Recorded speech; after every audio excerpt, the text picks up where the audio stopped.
well, beyond the celebration, what's next? The receptionist called my line and she was like, the room was actually booked by someone else. So that one too was high. Everything practically was high during Easter festivity. Yes, you said sugar. Water that is a water is high. The funny thing is we don't even have somewhere to sleep. So in that Kwahu town tour that you were seeing us roaming, so we are now here in Praia. So this is that this is what they're doing here. Man, no feedback. I'm one of us. I don't move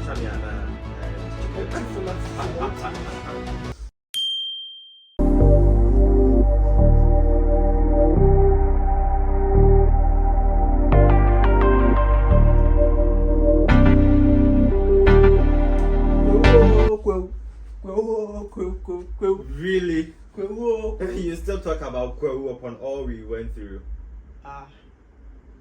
Why was it that bad? It's not Kwahu is Kwahu. Even though Koneko was we came back alive, and even though people are saying we went to have fun and all, but beyond the fun, we didn't know what happened. Charlie, if I think about it sometimes, I was like, so what I thought do people do at school? Because I feel in a way it's overhyped, and well, beyond the celebration, what's next? That is the more reason we are having this episode on Kwahu Diaries, just to conclude everything we experienced at Kwahu. So we are welcoming our audience and subscribers back to the PG Lifestyle. I'm from Gabi, and he Tasty. What do you do? Okay, so you see all the images you see, all the on your screens, the videos. Tasty. I generated them for you. So Charlie, keep subscribing, huh? Yes. He didn't say anything better. Well, he is the videographer and editor for the PG Lifestyle, the official one. Yes. So welcome back, guys. So today we are throwing highlights and experiences we had in Kwahu. It was good, it was bad, it was memorable. Kwahu is fun. People don't sleep, like I used to say. Exactly. They don't sleep. But we would have to take them through the journey before we even got to Kwahu. You know, it was a night ride. We had to do the what to expect in Kwahu before we left Kumasi, and so it took a bit of time. So by the time we were done, it was almost like 5 p.m. We had to make plans and get to the bus station. We got there like 7 p.m. Even in the bus, that was a Sprinter, so it had to load fully. It was a whole lot because by the time reality, I never knew like those cars can run like that. Sure. The way the car was, they are like throwing stones, and then just go. Like Green Mamba running away from the human. So that was it. But even before the car drove off, we took some time because we were left like two people. This one will come and then it'll be like a whole lot of controversies in the car, of which we didn't even capture. But I mean, it was all good. We took the ride, and it was like 2 to 3 hours. That from Kumasi to Nkoko. So we alighted at Nkoko, and on our way, we were still trying to get available guest houses because during the week I had tried my possible best to find a place, but it was to no available. So on the journey, I had to still try to see if I could, get somewhere for us to lodge for the night, but it wasn't even productive. So we got there, we tried to look for guest house around. What happened? The only thing here is everyone was just busy about the celebration, and we were also looking for somewhere to lodge, to put our stuff, and so we are not getting anywhere. And this taxi driver approached us and he asked us, where are we going? So we said, we're looking for nearby guest houses. So He made a recommendation of prices. So he gave us 250, 150. So we're like, oh, we just need somewhere to put our stuff in. So we wouldn't need much of somewhere luxury or whatever. Or we are thinking of where to put our stuff and probably when we are back, where to put our heads on, to rest. So he took us to a place, and according to the rates they were issuing for a normal rate, it's 150 cedis. But when we got there, because of the festivity that was ongoing, that's the Easter, the price was hiked up to 300 cedis. Yes. Per night. Per night. A guest house. A room running for 150, because of what's happening, it's now 300 cedis. We had no choice, and there was only one room left at the moment, so we need to grab it as fast before someone also comes in. So we made a payment, and I had to go out to sort out the driver. But upon sorting out the driver, so my videographer also went to the room, to put our stuff in. The receptionist called my line, and she was like, the room was actually booked by someone else. Now that the person is in, so we need to come back for our money. I was like, oh, what's happening? At that point, I was like, when I saw your call, I was like, okay, why are we going somewhere? Because the way I was very tired. We should pack out. We should pack out. Back out. Oh no. This is too much. The place was really booked full. Can you even see people outside? Fully booked. Oh. So we had no choice than to, tell the people that we actually requested for them to, accommodate our staff for the night. Yes. So we actually go to Kwahu. That's mountaintop. So Nkoko is part of Kwahu. So you need to climb to the mountains before you go to the other towns in Kwahu as well. That was where the celebration was happening, and so we head on to the place. And even the taxi that we took from Nkoko to Kwahu to, that was like 30 or 40 cedis per head. So that one too was high. Everything practically was high during Easter festivity over there. Even sugar self, them increase on. Yes, you said sugar. Water that they said water is life. The price was increased. The woman said, me tells you, and then said, Baku 5. And so, Baku 5 cities. Hey! Well, that is also part of what we experienced. But you remember when on our first night when we went to, we were heading to Obome.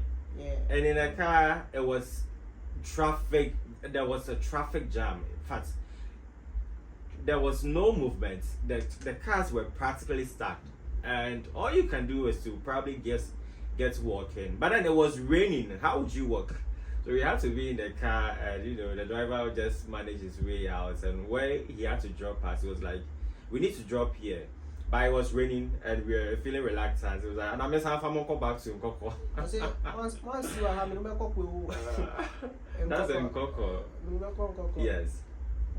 So we had to alight, and we even saw people around, and we passed through the rain, and we started our content over there. And so we went to a place where there were a majority of people standing there, waiting for the rain to be done or something, so that they go back to their enjoyment.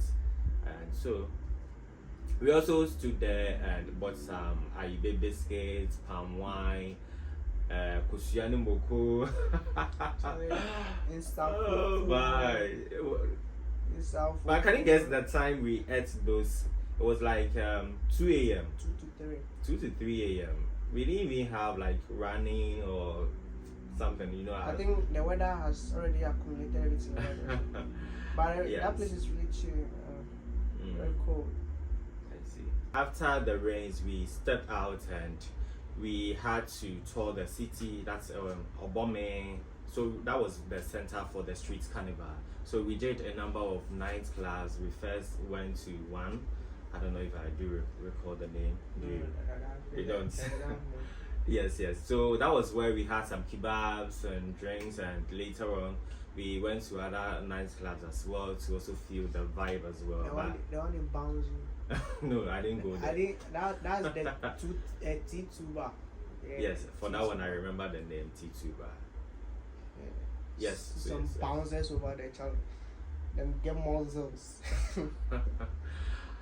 Yeah. And so afterwards, at around 3 a.m., 4 a.m., the weather totally was different. We felt like we were in the London, the States, and because you could feel that even when you are talking, you could feel the like a snow vibes, that them things. Kwahu is a small London indeed.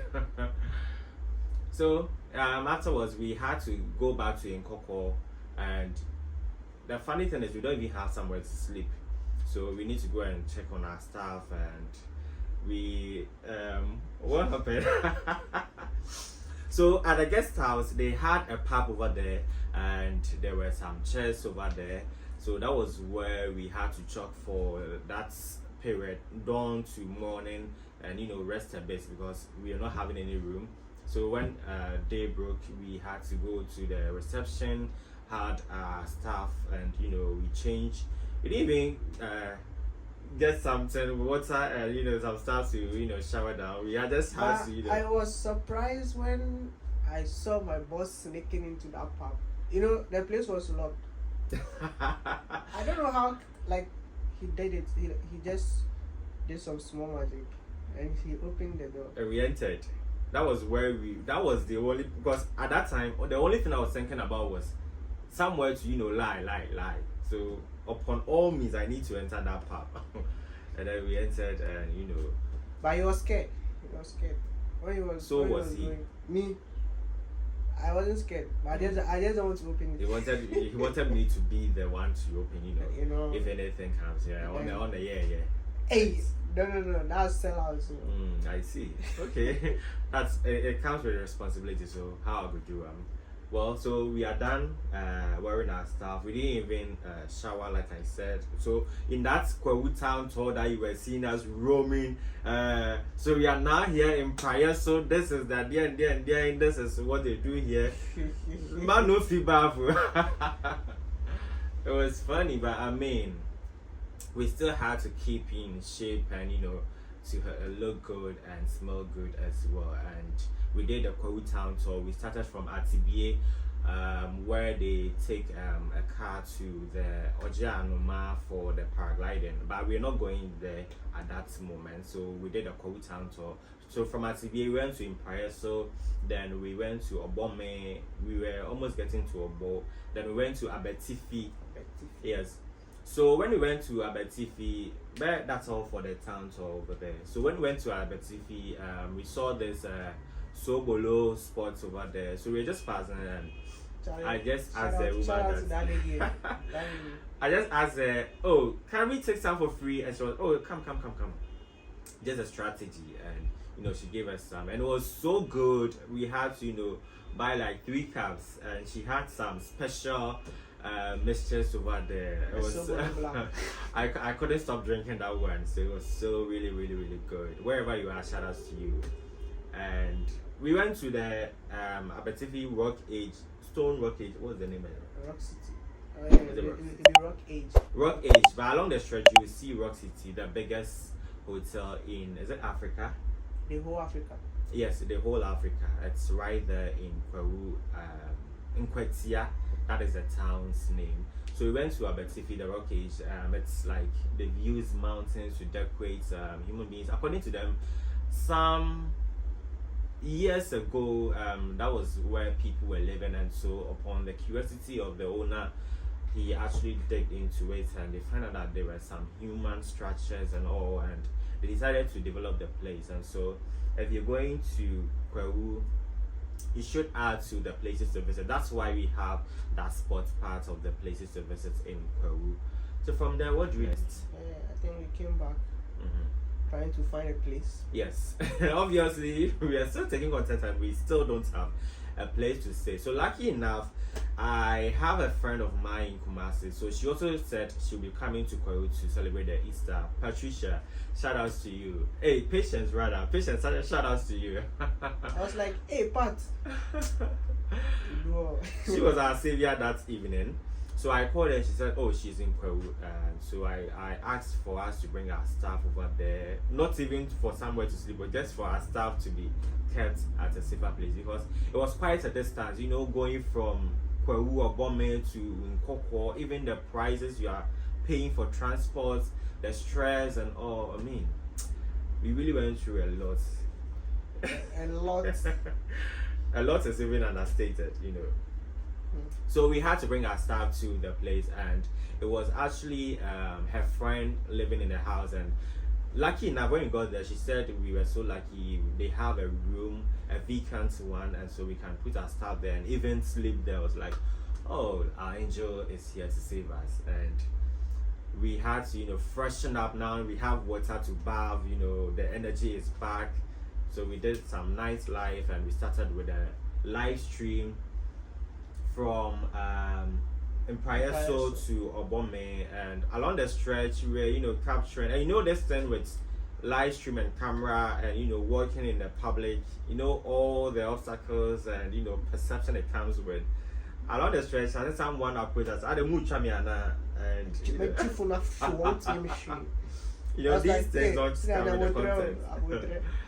And so I had to hear the phone, and my videographer had to talk to them, to calm them in a way, convince them we are not taking you, it's our content we are producing. So we did that. But that moment when we were going, the phone was still fixed in a very tight hand, because a lot of people over there. You need to be very cautious when you go, because it's a whole lot of people around. You may never know what someone came there with. That's the mindset. But when we got there, when we got to Praia, so that roundabout, started seeing people around. I think that was in the evening, 5. All of them going to a bombing. Till we went to Pat's place.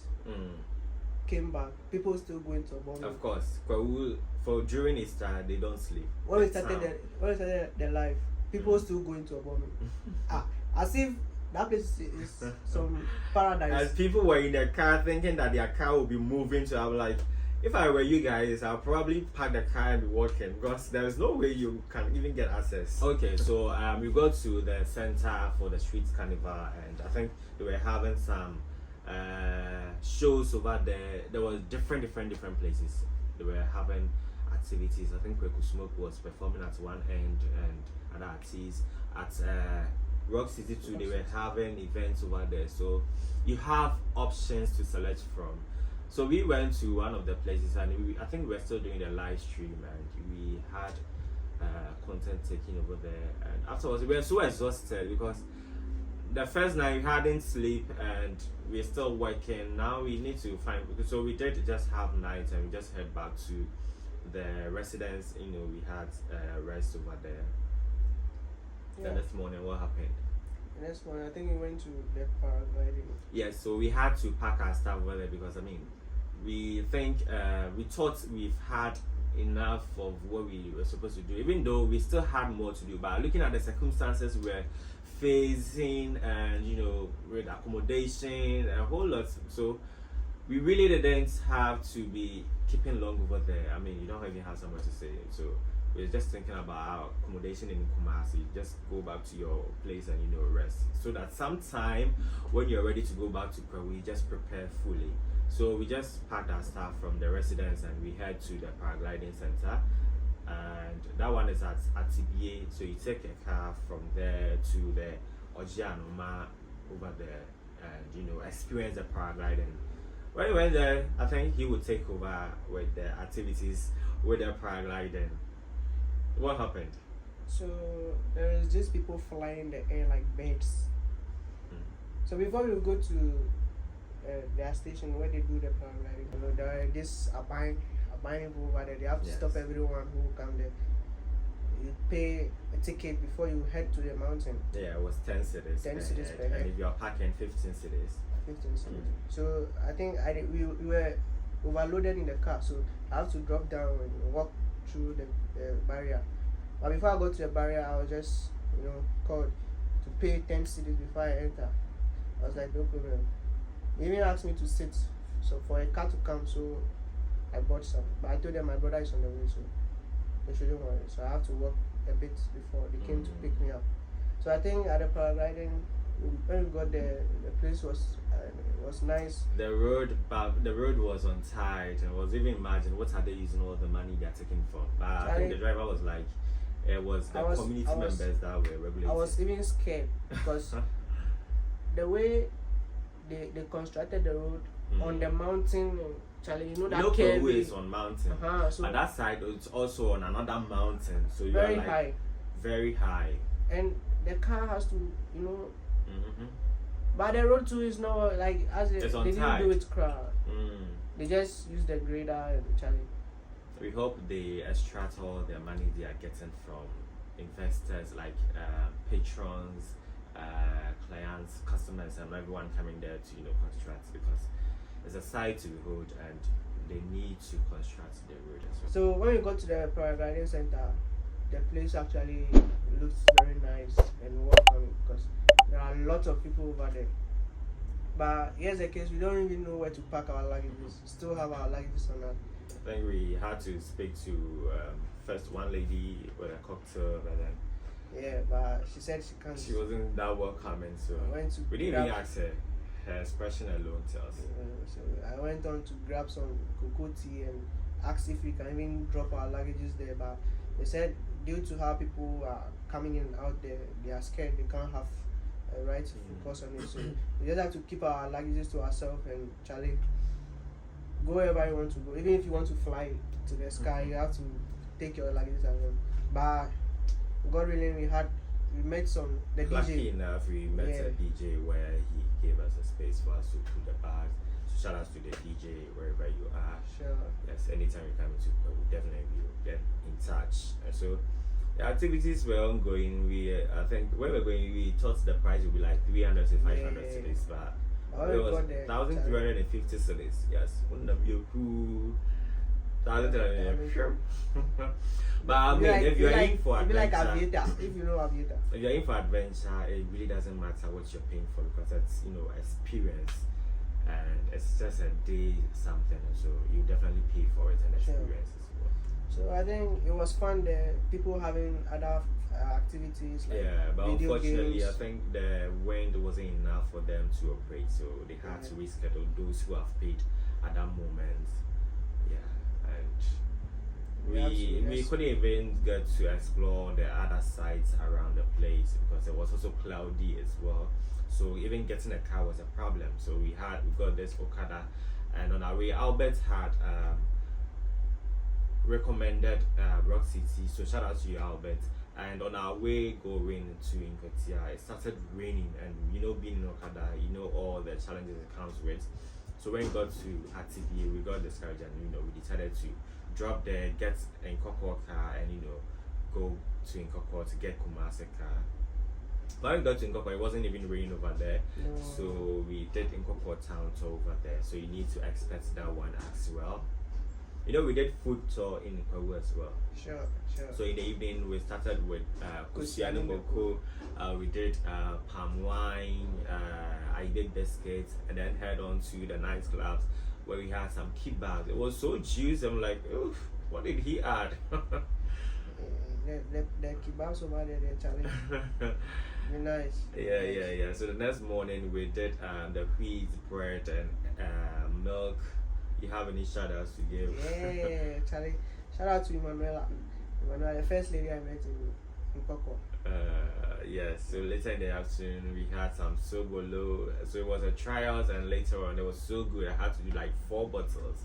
And in the evening we did Indomie. So when the Indomie came, there was no egg on it. I asked her, so like, that's how they do it. They just make the egg together. I'm like, oh, that's new to me. Well, and later on we did fried rice with jollof. I think the jollof was tastier as compared to the fried rice. So it was a mixture.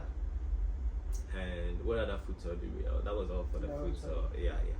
And so this is the experience we had in Kwahu. So even for space to rent for selling, you need to book ahead. Kwahu on their streets, they are very clean. Very clean. Everywhere you pass, you wouldn't even see loiters and those petty items on the floor. I think we need to commend the authorities over there, so other authorities can also emulate such gestures. It's a plus to them. Yeah. Sure. So anytime you are planning to go to Kwahu, we are giving you the steps. You need to plan ahead That is most essential. Get accommodation. Because after the enjoyment celebration, you are going back home and you don't even have somewhere to sleep. You only rest in cars. Even cars. For us, we didn't even get a car to rest in. We had to go and sleep in front of a pub. So it was really a good, bad, and unexpected experience we had there in Kwahu. So I'm from my name Gabby, and he is. Tasty. But wait, we didn't tell them about the summer getaway. We are not like it's not like we didn't tell them. We are telling them straight away. So the summer getaway, we are doing Afajato, we are doing Billy Waterfalls, then back to Akosombo. Yes, where we'll be lodging at a 3-star hotel to rest, and then in the evening we'll be having fun games. There'll be other activities over there as well. So the next morning we'll hike from Atimpoku and have a clear view of the Adome Bridge on the Apamu Gorge, and so it's a sight to behold. And afterwards we'll be back to the hotel to have breakfast, and guess what? You head to the Dodi Island for a 4 hours non-stop cruise on the Dodi Island in a boat. Imagine, where would you get this if not on the PG Lifestyle? And so we hope you hop on to this summer getaway, because there's a whole lot of packages in there. So just get all the information in the description box. For more info, just call these numbers: 0542-212124, 0542-212124, or 0242-627-284, 0242-627-284. Call now. People are booking, and so it's very limited. You need to call to also get your seats booked for you as well. So yeah. But don't forget, the rates are. We have the single to be 1,800, then the double, that's 3,400. That is the general rate. The rate. But if you want to enjoy some discounted rates from the PG Lifestyle, how benevolent we are, you need to pick up on the early bed access for the single occupants, going for 1,650, and the double occupancy for 3,100. So yeah. So guys, we hope to see you on this fun adventures. But mind you, we are still on the Labor Month celebration, so we hope you do tune in as you've been doing for us always. Thank you so much for the love you keep on showing us. This is a PG Lifestyle, and this is how we are wrapping up. On to the next one on Friday. It's a wrap from all of us here. Remember to stay positive. Bye bye.